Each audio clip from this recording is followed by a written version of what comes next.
તો સુરતમાં એક નહીં પરંતુ અનેક બ્રિજ છે, ખખડધજ છે। રાજ્યમાં પણ એવા અનેક બ્રિજ છે, ત્યારે ખખડધજ બ્રિજની વાત કરીએ। બાઠા અને બારકોટને જોડતો એક બ્રિજ છે જે અત્યારે જર્જરિત હાલતમાં છે।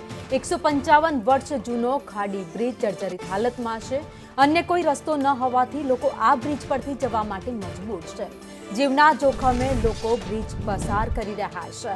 તો બ્રિજમાં ક્યાંક ખાડા છે તો ક્યાંક રસ્તા ઉખડી ગયા છે। ખખડધજ બ્રિજને લઈ સ્થાનિકોએ રોષ પણ ઠાલવ્યો છે।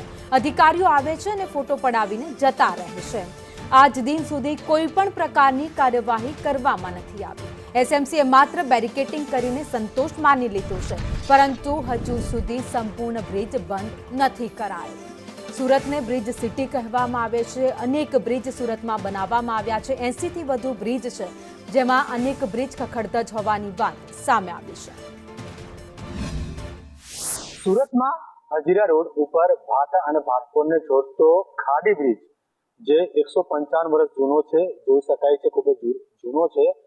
અને અહીં જે સ્થિતિ તમે દર્શાવી જોઈ શકો છો કે આખી દયનીય હાલત છે, આખી જર્જરિત હાલતમાં છે।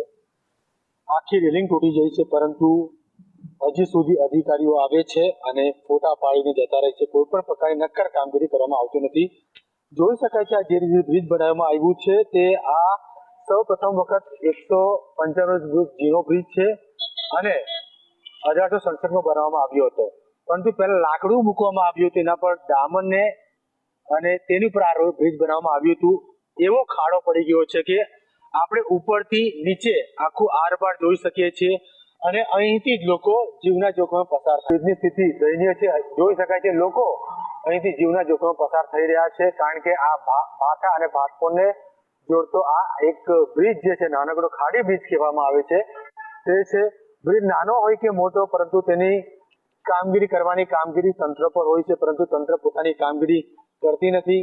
કોઈ મોટી ઘટનાની રાહ જોતું હોય તેવું હાલ જણાય આવે છે। સ્થાનિક પણ આપણી સાથે ઉપસ્થિત છે। કાકા, શું કહેશો? આપ તો અહીં સ્થાનિક છો અને કયા પ્રકારની કામગીરી અને તમે આ બ્રિજને લઈને શું કહેશો? કેટલું વર્ષ જૂનું છે આ સાહેબ? આ છે અમે હું લગભગ મારા 62 વર્ષની ઉંમર છે। હું આજે સમજતો છું ત્યારનો સ્કૂલે ભણવા જતો હતો, ત્યારનો આ પુલ પરથી અમે પસાર થતા હતા। બીજો કોઈ માર્ગ નહીં હતો, ખાડી પડો।